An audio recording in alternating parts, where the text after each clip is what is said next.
Welcome to the Non-Essential Podcast. I'm Steve Gibson. And I'm gonna burp. Now I just threw up. I'm really bad at fake burp sounds because if I try to do a real one, I'll puke.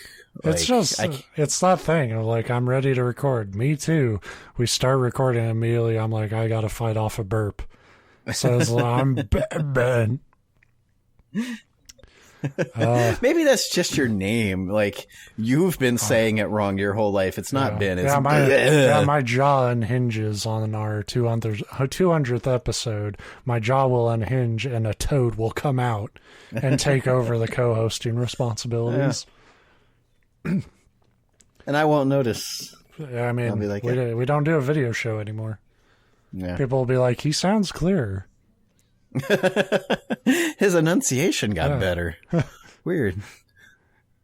It's got that silky smooth baritone. Welcome to the Non-Essential Podcast. On this show, crap happens and we deal with it in the form of stories. The famous phrase from the 70s, crap happens. Crap happens. Crap happens. I like that. That's like when that shit happens phrase got real popular, but it's like the one person that like wants to cash in, but they're too churchy to say shit. Yeah. I'm just imagining a guy named Dap Crappens now.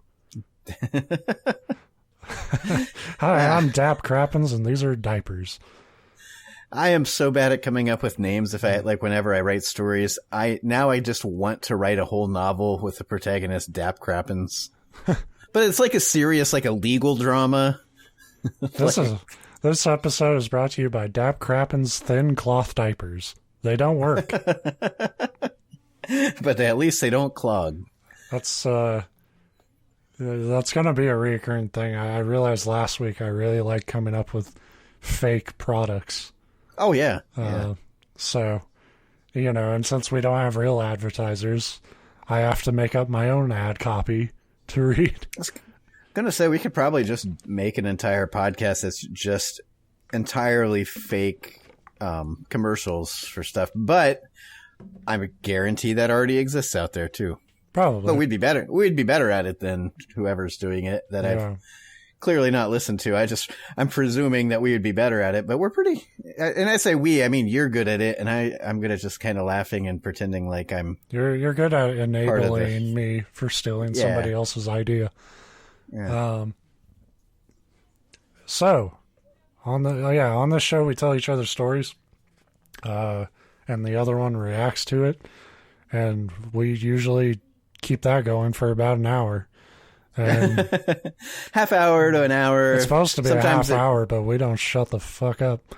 Yeah. I would say most of them fall in the 40-minute range, 40, 45 minutes. But I don't know. I feel like we've had a lot of them hitting like 50, 55. The fun part is if it does go beyond an hour, that's the point that both of us also quit carrying. And you can tell that last like 15 minutes on an hour, 15-minute episode is just like...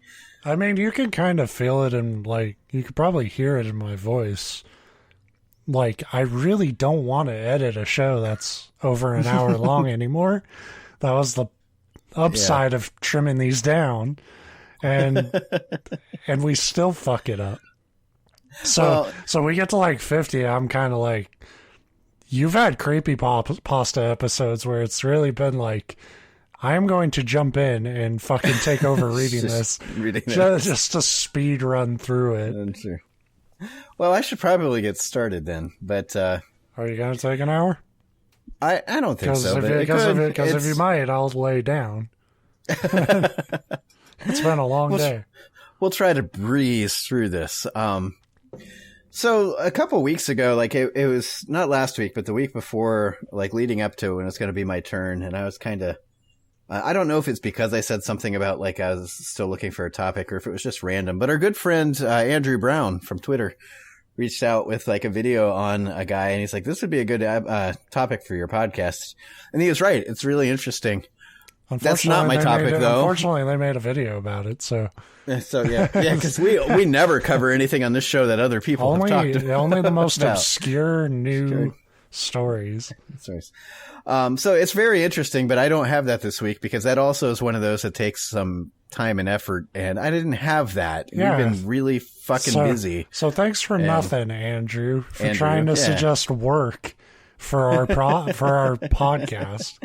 For overestimating the amount of effort. It's like me watch an entire video and basically reword it. Pff, I have some board games by here. I'm just gonna read the instruction manuals for that.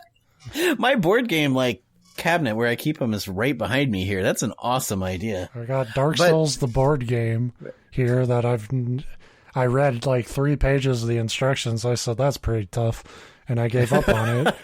But I could totally use this show as a platform. Board game instructions are notorious. It could be the most straightforward, just that aggravation or checkers or something, and it's you can't. Yeah. The legal requirement when writing board game instructions is to make them as complex and confusing as possible, no matter how easy the game actually is. Yeah, that's usually why I go to my brother, because he's that psychopath who likes board games enough to actually read that shit. I enjoy board games, but not enough to try. That's a whole line of work that I never thought of.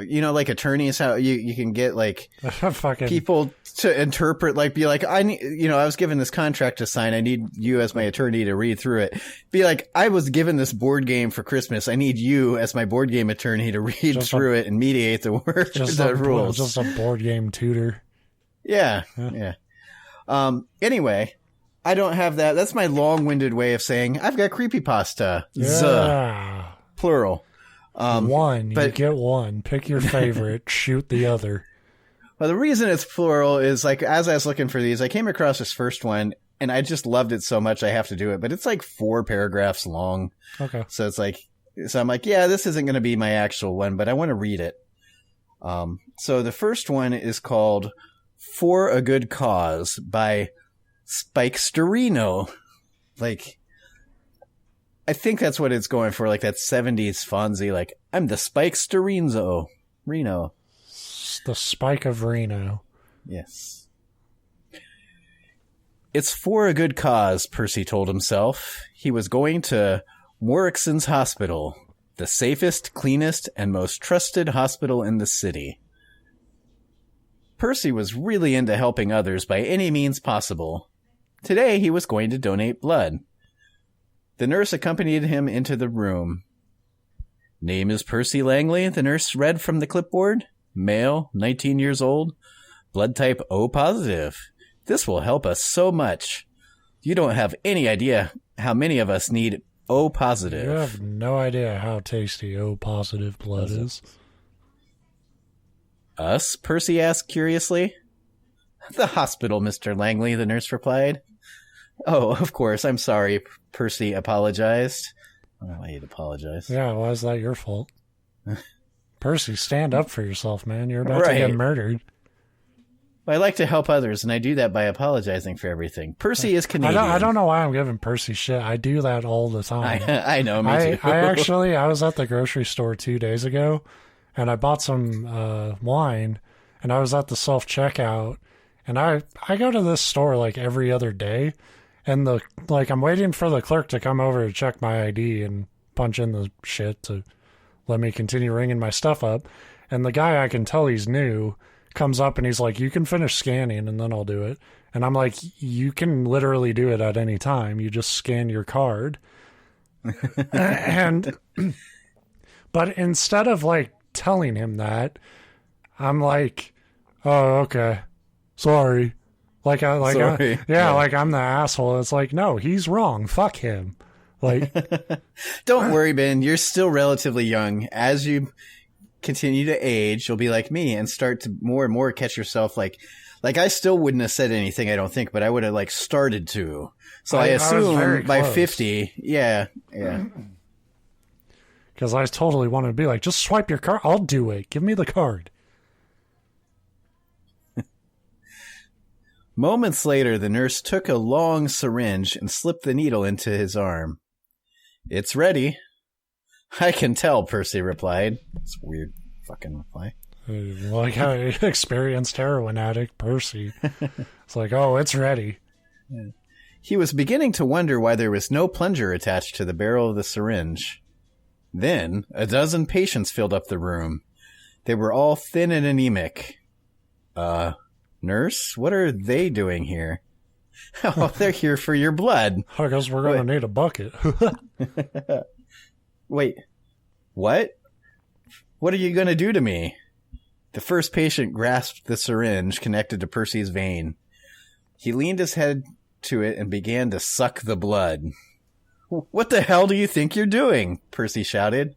He tried to break free, but the patient held onto his arm tightly, and the nurse pinned him to the chair because Percy's a big fucking wuss. Yeah, I was going to say, you could have probably... You shouldn't have even waited. if you can't necessarily get away, well, yeah, that too.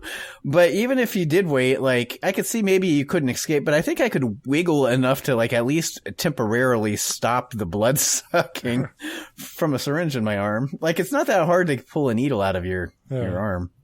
But anyway. Just stick your thumb in their eye, like they tell you to do about, like, sharks. Yeah, well, they tell you to do that with, like, attackers, too. I don't know. I don't know if it would actually work on a shark, because I feel like they kind of would just be like, nom. I've always been confused on how you're supposed to have the composure and orientation to be like, oh my god, this thing's dragging me underwater. I can't breathe. There's searing pain in the side of my body, but let me find its eye and poke at it. Like... Actually, if you get eaten by a shark, you should try to eat it first. So bite it back and it goes, ow! That would be an awesome, like, comic book moment. Like, a guy gets dragged underwater by a shark and then, like, comes up just sort of, like, picking his teeth. Distended belly. Yeah. I was like, oh, fuck, I'm full. Fucking Hammerhead. I hate Hammerhead. They need your blood, Mr. Langley. They can't have any other blood types. They can only take type O. Percy said, okay, no. Oh. Percy was frozen in horror. Is it always like this? There's situations where I could see freezing in horror. Somebody actively sucking blood out of my arm is not one of them. I would probably... if anything, I'd be like frozen in disbelief. I would be concerned, but I would also be like, well, they'll stop eventually. He began to feel weak and wobbly. Mr. Langley, this is for a good cause, said the nurse. What will happen to me? The patients only need your blood, the nurse said. But the staff are pretty hungry. The end. So... I liked it because it's short and it's like basically a story of a guy getting cannibalized but alive with no reason. Like the only restraint is a nurse and a guy holding his arm as he's like using a... No. It's like, it's like you could get up. It's like, but it's for a good cause. Yeah. I'm so conflicted. So the next story is the main event called Come Out, Wherever You Are. This is like a grindhouse double feature of fucking internet bullshit. So this one's by somebody by the name of Blue Quartz 28. So apparently the first 27 Blue Quartzes were taken. And it's like, I'll settle on this. But it was weird to me too that I found two stories I wanted to do and they're both attributed. And it's like, damn it, now I have to like kind of attribute these stories. I have to be on edge that we're going to get that inevitable, like, hey, thanks for reading my story, you assholes. Yeah, that first guy's going to show up and be like, you kind of laughed halfway through my story. I'm going to suck your blood until you die. Like, fuck, I knew it. And then he'd take one sip of my blood and be like, God, you're disgusting. I'm not eating this. Yeah, it's all clogged. I don't think I have any blood flow. Yeah, it's like when you... It's like when you order a milkshake from one of those places that really just gives you a cup of ice cream. I've had Domino's pizza every other day for like the last month. Like, there's nothing there. Do you like old Domino's? Because that's what you're getting if you eat me. You're basically stuffed crust at this point. Yeah. Like I spend my entire workday daydreaming about like the look the doctor will inevitably give me when I explain the life I live. That's the way to do it. I'm on like the end of week 6 of like kind of watching what I eat. I'm not on like a strict, like I'm not on a diet per se. Like I just been trying to like. You have phases where you do better. Portion control and trying to have more healthy meals than unhealthy meals. But there's still the unhealthy meals in there. But what I've been really good about is I've been strength training 6 days a week for 6 weeks. I weigh the exact same fucking amount today that I did 6 weeks ago when I started. And it's like, this is a lot of work for the same result. Maybe, and it, the truth there is I am a lot, like I feel better. I've got more energy and I can tell I've actually gotten stronger, and a lot of the metrics that we actually superficially care about, you're like, well, what the fuck? Yeah. I'm at the same spot. Like, bring on the pizza and the beer. Anyway, come out, wherever you are. There was a hospital that once stood at the end of the street where I live. The most trusted hospital in this. Cleanest. It's the same hospital that we were just talking about. And fucking some dude named Percy doesn't realize you can leave whenever you want. He should have been in on it when they walked him into the cafeteria for his. He wasn't even in like a.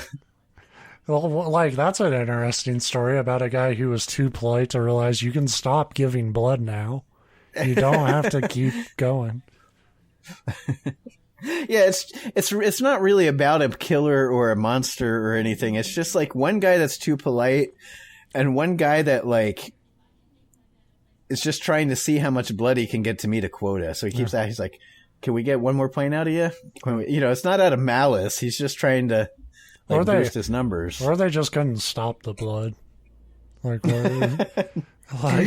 like, all right, that should be enough. And then they try to unhook him and it's one of those things where you're waiting for your turn to get your blood drawn and the person walks in and starts doing it. So you assume that they're the like hospital staff, but it's really just some guy off the street that was curious if he could draw blood. I just want to see if I could get a baggie of blood. And he's like, it turns out I'm really good at it. But that would be, like you said, that would be me. Like, you'd be clearly going wrong. And instead of being like, I think something's wrong, you'd just be like, nurse? Is it supposed to do this? Yeah, I think so. Be like, I'm sorry for asking. Yeah. I apologize. I will send you a gift card when we're done here. Anyway, there was a hospital that once stood at the end of the street where I live. It was a hospital for children who had illnesses that could not be cured. My grandmother was a nurse there in the late 1940s and early 50s. She adored the children, despite their ailments, which seems like the kind of dick thing you would say. Well, yeah. Like it's like, but that is a typical old person thing to say. That'd be like, "Oh, there was a little boy on my street. I loved playing with him." And you're like, "Great." And then she says, "Even though he was black," and you're like, "Grandma, that's wait. Not yeah, you can't say that." I loved them even though they were horrifically flawed. And most other horrifically flawed children I despised, but these ones I loved. But these ones I'm a nice. But these ones led to a paycheck. Yeah, right. She had a friend who also adored the children.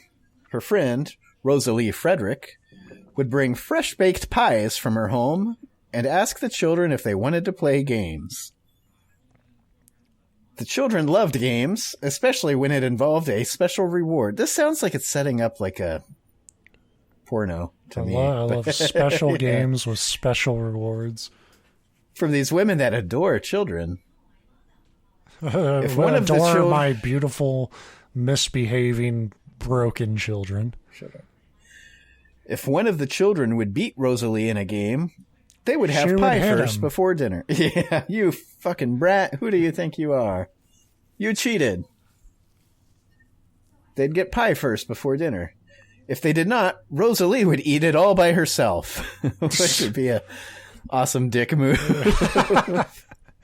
I love children, and when I beat them, I make them watch me eat the pie, and they don't get any. I would do that if they beat me. Like, yeah. That's my reward, because you made me feel bad about myself.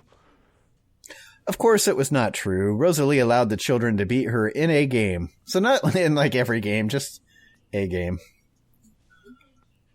One day in the autumn of 1953, Rosalie brought her signature chocolate pie for the children. "Let's play hide and seek," she said to them.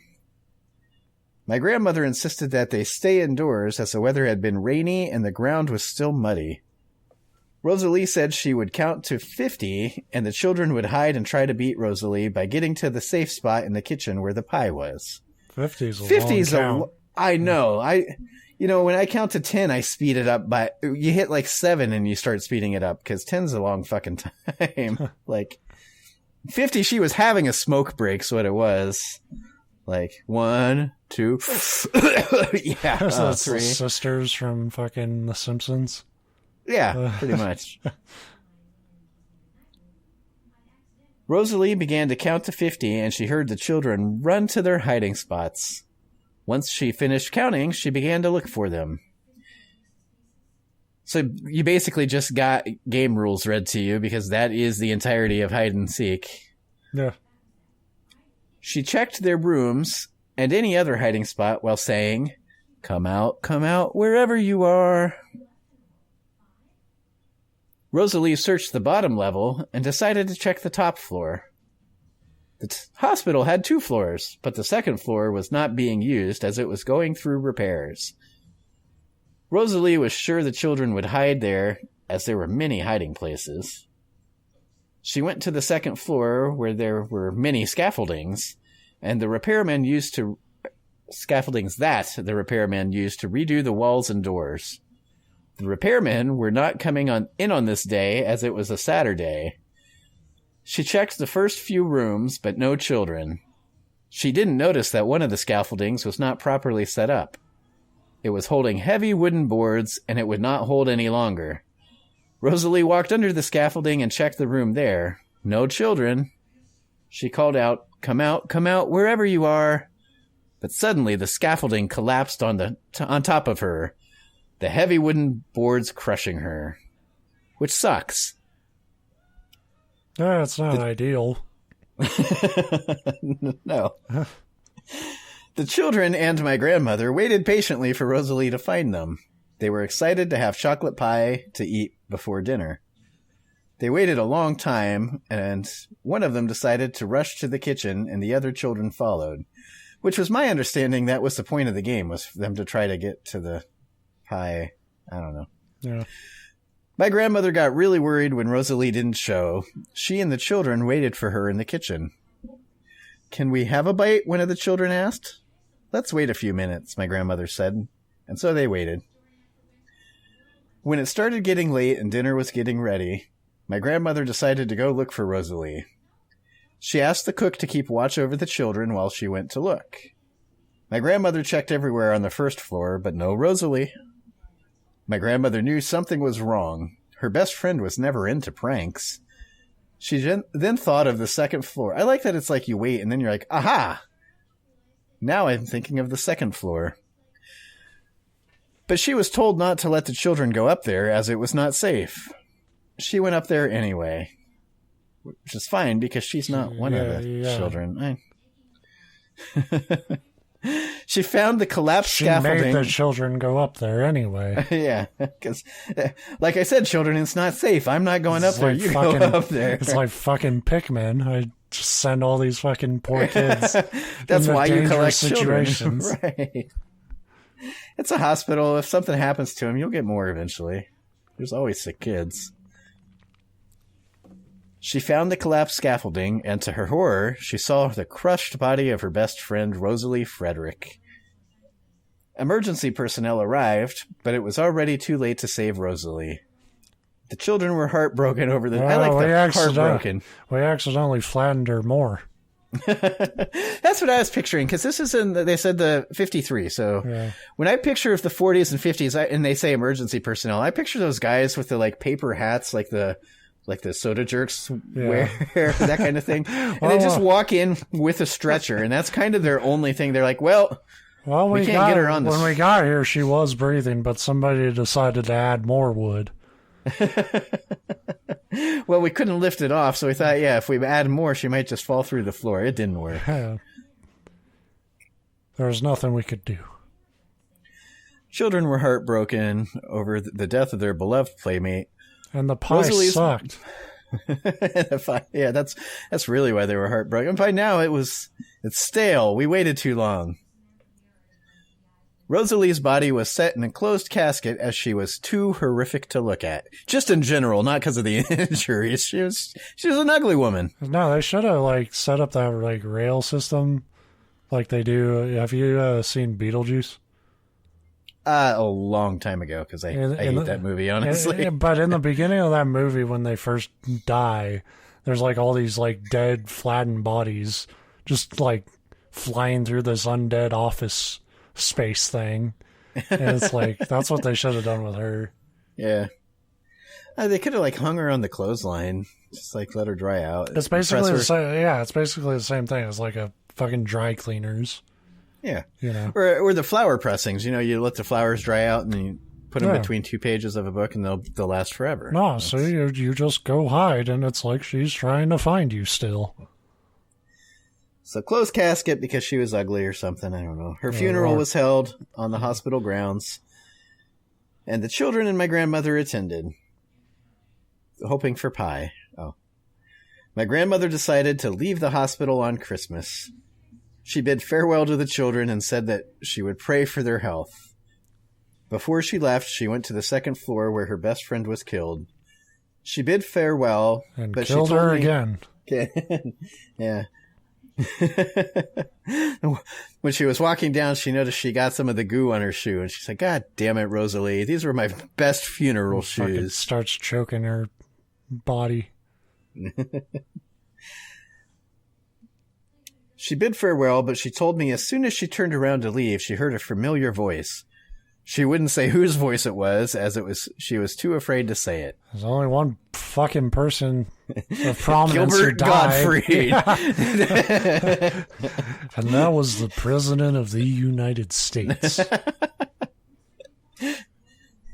Yeah, that's what's funny is they put that line in there she couldn't even mention but there's no question of whose name it because you've only talked about one person. I love if it was someone alive. Yeah, I guess it was Jimmy Carter or Bob Hope.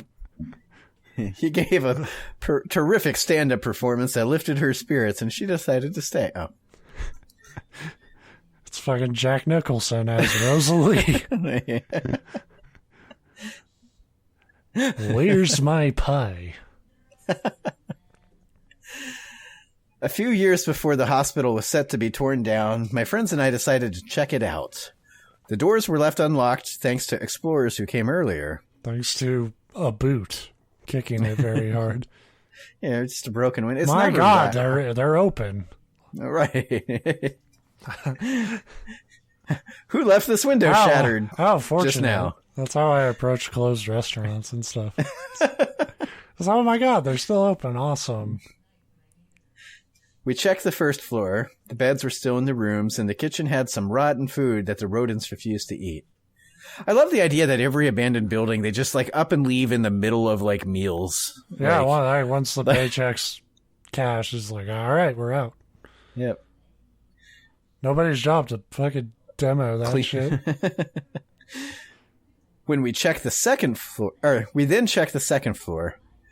My grandmother told me the hospital decided not to reopen the second floor following Rosalie's death because corporate places are notoriously sentimental. Well, I was going to say, because they were so good at keeping people alive up there.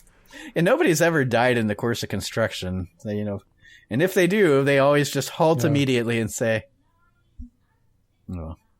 There was a cold breeze coming in and a chill went down my spine. Then we heard a woman's voice. Come out, wherever you are." I noticed that my friend's faces turned white, but not mine, because I ain't no pussy. I laughed at all my bitch-ass friends. Right. "Did you hear that?" one of them asked. The voice came again. Come out, wherever you are." And then it sounded like planks of wood falling on her. Yeah, died this horrific death, and instead of being "get me out from underneath this fucking wood," it's "Help, I'm buried in the wood." Are you kids hiding under here? Help me, I'm buried in the wood, help. I'm looking for kids. I must find them. That would be scary. Just like a muffled, like, there's a fucking squirrel in my head. I was like, who's this? We shouted. I like that implies like in unison. They're like, okay, guys, 1, 2, 3. Who's this? The voice repeated, much louder this time. Come out, wherever you are. We turned and ran. We reached the stairs and we ran out as fast as we could.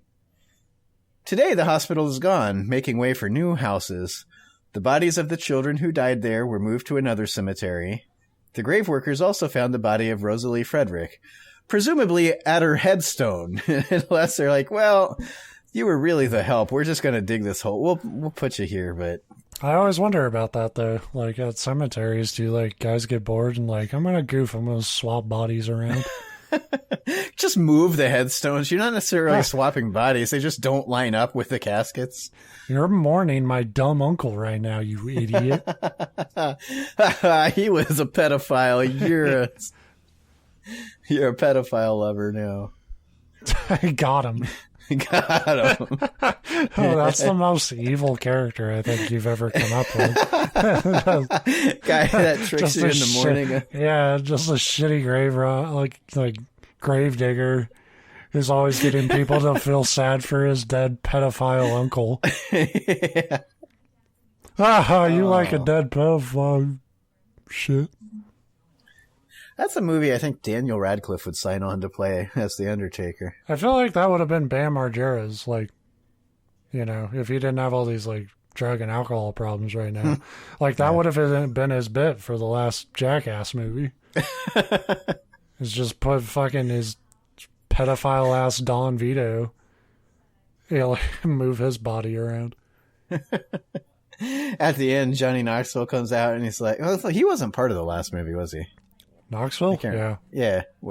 I mean, Jackass doesn't happen without Johnny Knoxville. I thought he was retiring. I thought I read. But, anyway, so I mean, that so he whole comes movie out. was it was good, but it was a bunch of guys who were clearly too old for this shit. And well, yeah, because only one of them was like even medically cleared enough to do like the really fucked up shit. That's the thing is like they're older than me, and at my age, like I have to like do a Hail Mary, like whatever, before I tie my shoes, hoping not to throw my back out. So like the kind of shit that they were doing. Danger Aaron is, I don't think that last movie is funny, but it's the weakest of all of them to me. But you will have a whole new respect for Danger Aaron because he is the only one who can really, of that original crew, who can still get really fucked up. There is a point with a pogo stick and his balls, which is the worst thing I've ever seen in a movie, I think. You're really building this up. Yeah, I think it's a great movie. Everyone should watch it. It's just, it's not the same. I've never watched a Jackass movie without it being like basically a small house party where we're all drunk off our ass, because that's the best setting to have Jackass on TV. Yeah. Like, it's not really the kind of movie that me and Tara could like just sit down like quietly with a bowl of popcorn and just be like, let's watch Jackass tonight. Tee. You gotta get some relationship goals going, man. Like, you two should be able to watch Jackass. I'm not saying we can't watch time.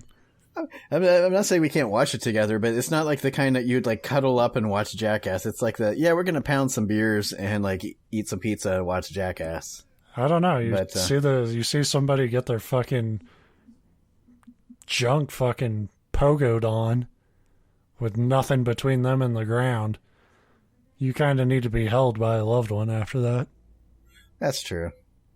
So, anyway, this episode brought to you by a more successful brand. A little bit more successful, slightly. So anyway, they relocated the bodies, and they were given funerals in a churchyard not far from where the hospital once stood. My grandmother attended the funeral, and I went along. I was terrified of seeing Rosalie's casket and how flat it was. Wouldn't that be something? Like, if the body got flattened, just out of sheer, like, not wanting to waste materials in space, wouldn't you build a flat coffin too? Like, it doesn't need to be normal size. Like a pizza box? Yeah, pretty much. Look, if that sounds morbid, I'll just say, if I ever get, like, run over by a steamroller, like a la Wile E. Coyote, put me in a pizza box casket. Like, I'm cool with it. I haven't really thought what we're going to do with you when you die. Plenty of people have. Don't worry. There's a whole club that meets, like, every Tuesday and discusses it. I kind of thought, like, putting you in, like, a giant hamster ball. And just... It's just, like, but a motorized one. I'll just tour the country. Yeah. Or kind of, well, fuck, it wouldn't even have to be a hamster ball. It could be like that guy in Twisted Metal who's just a dude strapped to two tires. Yeah. Twisted Metal's an awesome game. Ah, Creator's a little weird. It's a great idea. Kind of plays weird, but... Well, yeah, I say it was a great game. I mean, I have fond memories of the original on PlayStation, which by today's standard would be ass, but back then it was kind of groundbreaking. Well, I don't know, groundbreaking. But it was good back then. You know, it was. There really wasn't much like Twisted Metal. They didn't invent car combat, but they did fucking decide that this clown's hair should be on fire. Right. That's pretty novel. So I was terrified of seeing the casket, but I knew that she would be happy to be with the children she adored. Whenever I walked past the former hospital grounds, I swore I could hear Rosalie's voice calling out to the children that she played with. Come out, wherever you are. The end. Wasn't scary. What the fuck? That one I liked because to me, and then I think I kind of gave it that flair. It kind of read like the children's books that I read to my daughter before bed, like just the. It just sort kind of very simple, like vocab. I'm not saying that like it was dumb, or, you know, whatever. But I do appreciate that they didn't go for the like every fourth word I'm going to pull from the thesaurus thing. There's not, to me there wasn't a lot there. But it did remind me of a setup for like a Ghost Adventures episode. So we'll say this is part one. And then part two, I'm Zach Bagans. And Rosalie hit on my girlfriend. So now I'm going to fuck this ghost up. The thing that stood out to me most about it, though, was that it did this thing where it kind of had to hit like all the cliche creepypasta beats, but it didn't even bother to try to like weave them in a natural way. It was just like, she went to the top floor. By the way, the top floor was under construction. By the way, the construction workers weren't there because it was Saturday. By the way, there was scaffolding that was dangerous. By the way, this one was getting ready to get like... I also like that she kind of just like beelined for the most dangerous part of the hospital. And I love that the grandmother, who was best friends with this woman, told the kids not to go upstairs because it was dangerous, but didn't mention to this other woman that the kids aren't going upstairs because it's dangerous and that maybe she should stay. It's like... Yeah. Like you said, I think she probably just went to like take a smoke break. Yeah.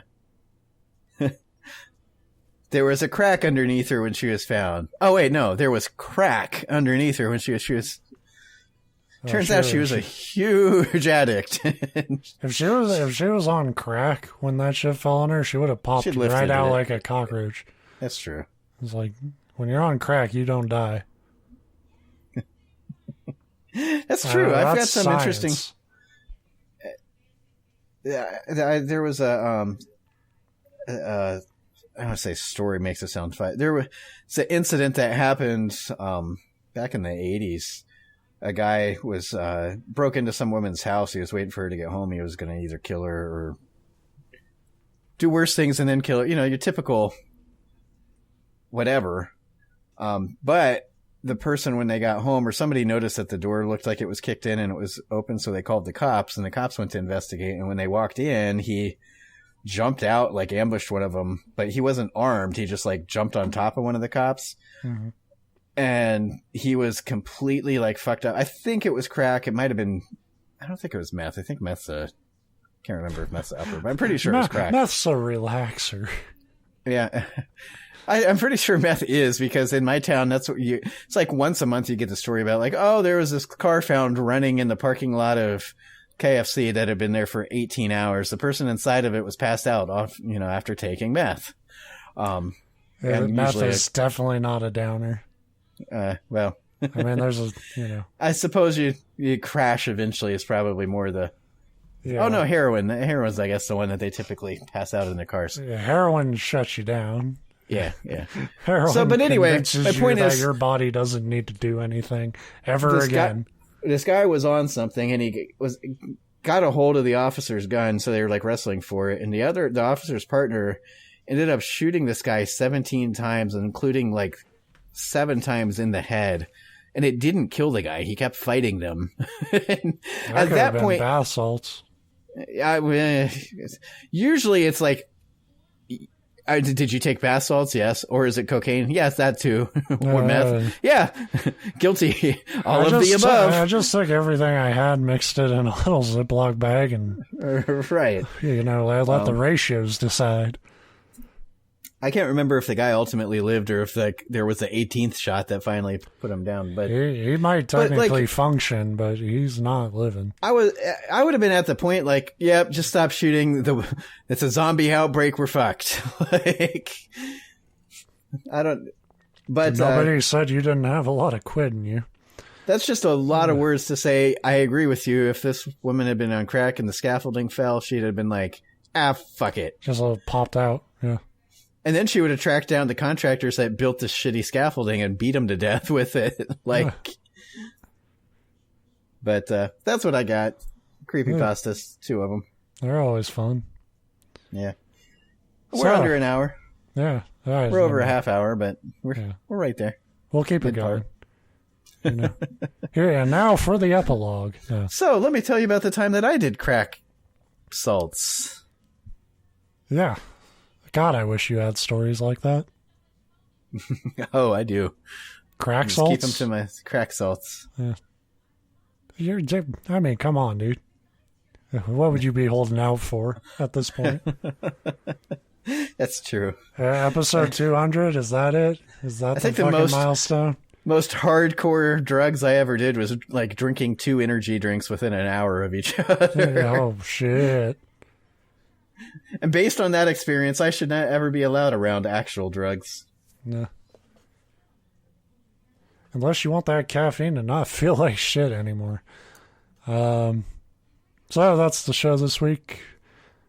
I'm losing track of days a little bit. I think we will have a show next week. I am taking a vacation in a couple weeks, so we will miss a week at some point, probably. Yeah. You'll be sitting at home, but it's vacation. You're like, I'm not fucking dealing with that asshole, Steve. Yeah, I mean, it depends. I'm going back. I'm going back and forth on whether we'll do an episode or not. But if I find something better to do that week, it's a vacation. Not. Fuck that. There was nothing better for my mental health than that week vacation I took back in April. It only lasts like another week. Like that next week, you're like, I feel great. That was awesome. And then you're like, nope, now I'm worse than I was before. Oh, no. Life is back. Anyway, we'll cross that bridge when we get there. It would be like the week of I think it would be the 20th. We wouldn't have an episode come out. So prepare for nothing in the near future. We'll be gone.